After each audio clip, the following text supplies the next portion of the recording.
Exodus 20:1 through 17. Then God spoke all these words. I am the Lord your God, who brought you out of the land of Egypt, out of the house of slavery. You shall have no other gods before me.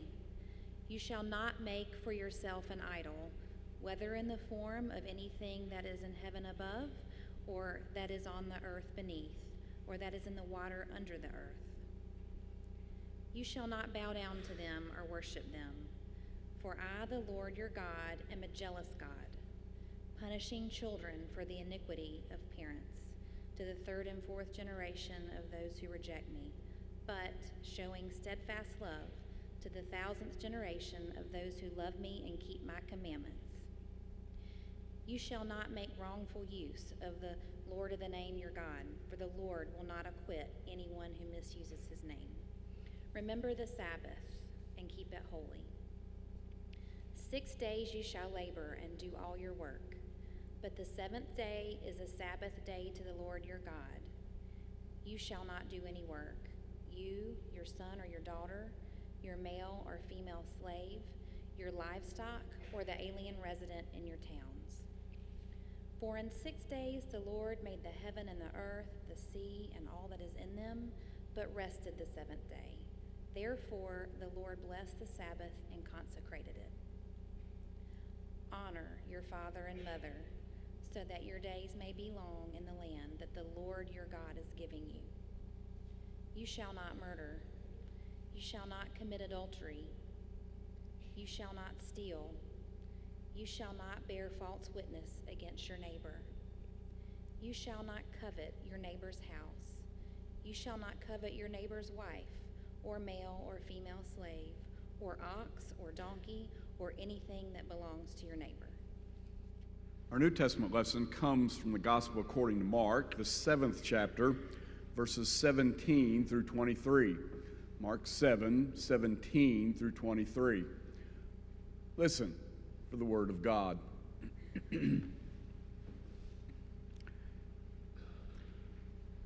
When Jesus had left the crowd and entered the house, his disciples asked him about the parable.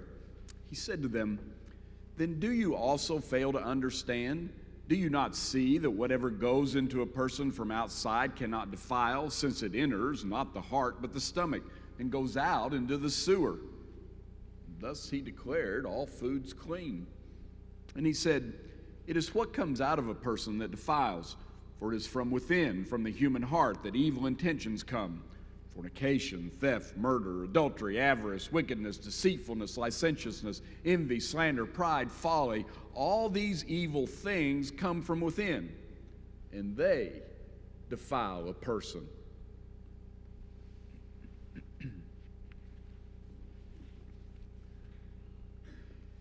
It was over 20 years ago when I was sitting on the couch at home in front of the television. I don't remember whether I was reading the paper or a book, or maybe just using the remote to flip through the channels.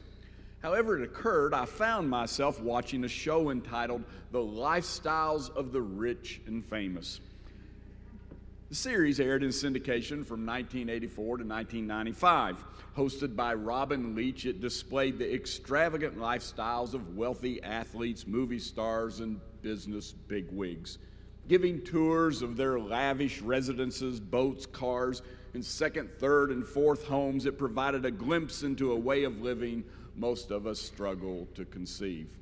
Encapsulating the theme of the show, Leach would sign off every episode with his signature catchphrase, extending his viewers champagne wishes and caviar dreams. Now, I'm not quite certain why I landed on this TV show. I don't drink champagne, and I think I can safely say caviar has never graced my refrigerator. And I'm not much of a thing person. I drive a Prius. No one has ever accused me of being fashionably dressed, and if my pastor's study here at church had a shower, I would be content to live in it. So, whatever celebrity this was, as they toured his dazzling house full of expensive furniture, highlighted his multiple foreign cars, and focused on his fabulous wardrobes, I could hardly stay awake.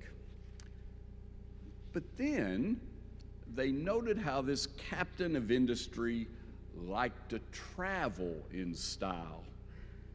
And I must admit, the word travel focused my attention because I do like to travel. They showed him flying first class wherever he went, and back when it was easier to use Delta Sky Miles, I had been able to book a free business class ticket to Europe, and I found it rather nice. And he would stay at these expensive European hotels. And once again, employing a Starwood credit card points, I had experienced the Daniele in Venice, the Galleria in Milan, and the Excelsior in Florence. And I must admit, those luxury hotels sure beat the dorm-like room we occupy above the Flan O'Brien pub when we work at the refugee center in Rome. And the more they showed his first-class airline seats in the swanky hotel suites, the more I could envision myself there. I could almost feel the expensive bedding in Singapore Airlines' first-class cabin. I began to wonder what it would take for me to occupy those elegant hotel rooms. I wanted to be able to employ those expensive tour guides who knew how to skip all the lines and could obtain access to historical sites closed to the rest of us peasants. And before I knew it, I had moved from a total lack of interest concerning the guys' houses and cars to feeling a strong desire, maybe even to covet his travel style.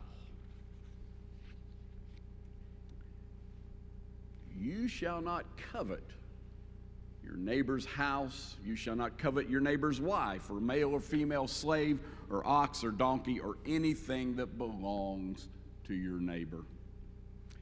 Historically, some denominations, like the Roman Catholics, divide this commandment into two commandments. The first would be coveting your neighbor's house, and the second would begin with coveting your neighbor's wife. Most Protestant denominations have seen it as one commandment, believing that the word house is defined by the following phrase. Otherwise, the word house would include everything owned by the person. Also, we sometimes place a sexual component on this commandment when we interpret the coveting of a neighbor's wife. But the commandment actually focuses on economics. In the patriarchal culture in which the commandments were written, a woman was literally the possession of her father until marriage, when she became the possession of her husband. So the commandment speaks to coveting the things another person owns. Now, this is the only commandment that focuses on the heart and mind. All the other commandments speak to actions.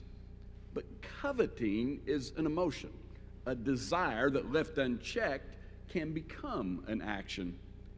To covet is to desire something earnestly, something that belongs to someone else. Covetousness is not driven by what we don't have, but what we want. Although it focuses on material things, at its heart, it is a spiritual question. There is nothing sinful about desire. And the question is whether we desire the right things.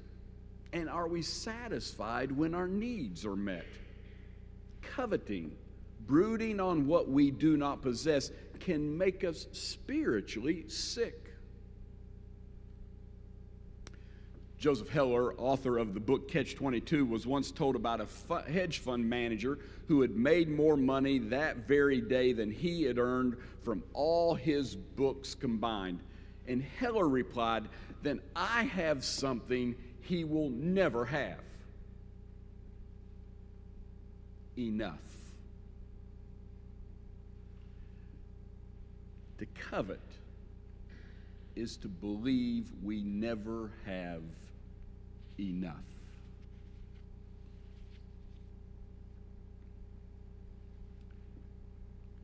You shall not covet. In creation, God placed desire within us. Desire can be a positive force in our lives.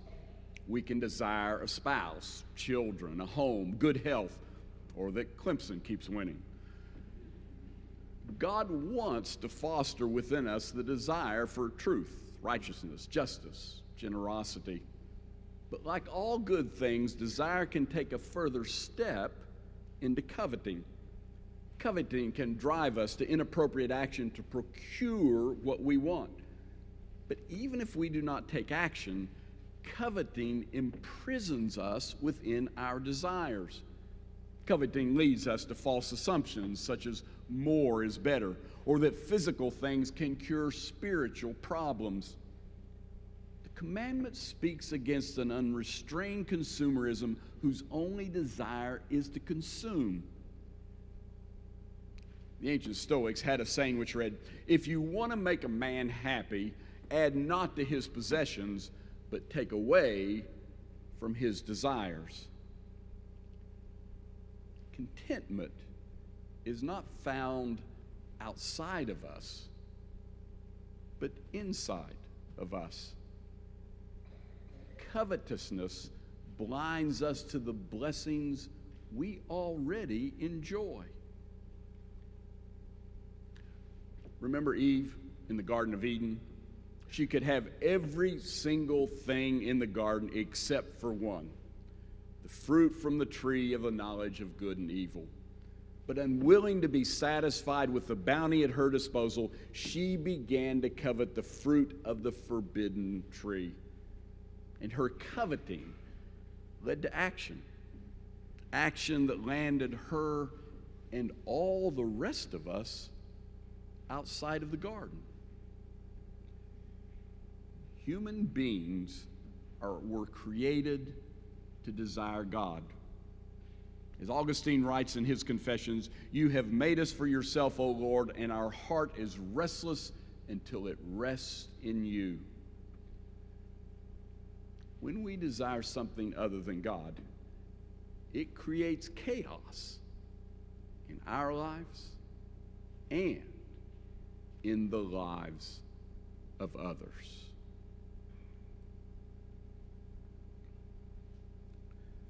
A 4-year-old Presbyterian boy was in Sunday school class where they were discussing what they were thankful for. And the little fellow said, "I don't know what I'm thankful for." And his teacher replied, "Well, honey, thank God for your new little sister." And the lad answered, "Okay, but I wanted a puppy."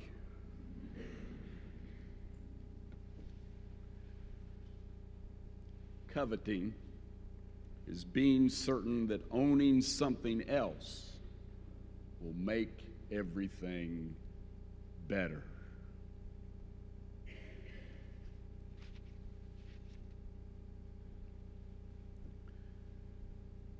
This morning, we conclude our series on the Ten Commandments.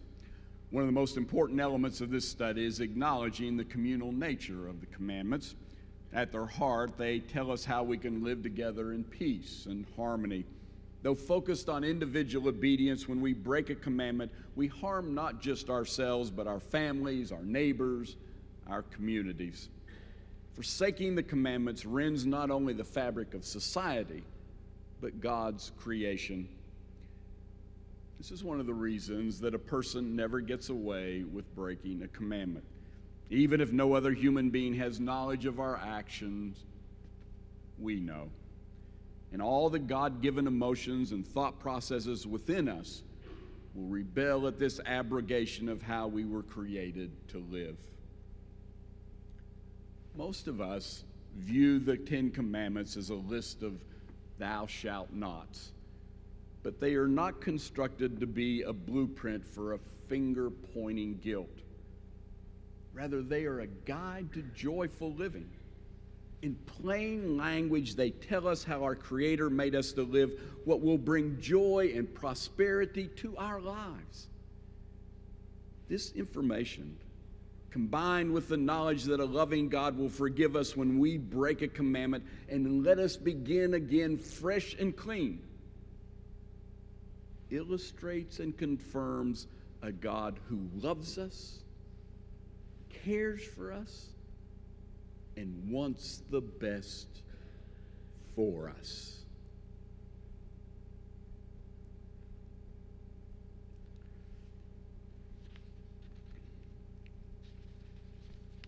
There's an old story about Martin Luther, the father of the Protestant Reformation. He once spent 3 days in a deep depression reacting to something that had gone wrong in his life. On the third day, his wife, Catherine von Bora, came downstairs dressed all in black, mourning attire. "Who's dead?" Luther asked her. "God," she replied. "What do you mean God is dead? God cannot die." "Well," his wife replied, "the way you've been acting, I was sure he had."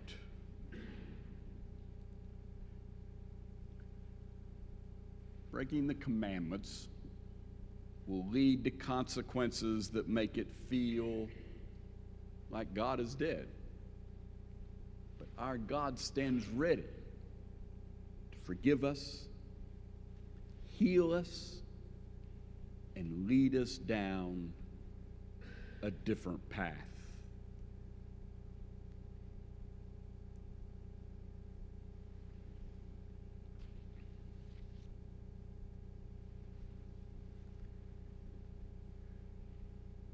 You shall not covet.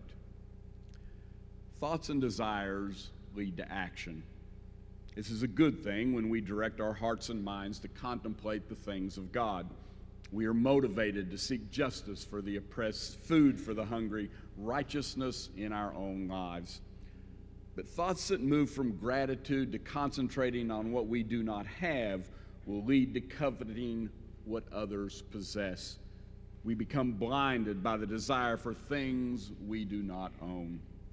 The consequence of this is a spiritual sickness increasingly oriented toward material things instead of God. And when God is left out of our lives, chaos will ensue. This morning, let each of us give thanks for the countless blessings bestowed on us by a loving God. And let us desire that we will continually fight to orient our thoughts and desires to those spiritual elements that will bring health, healing, and wholeness both to us and all of God's creation.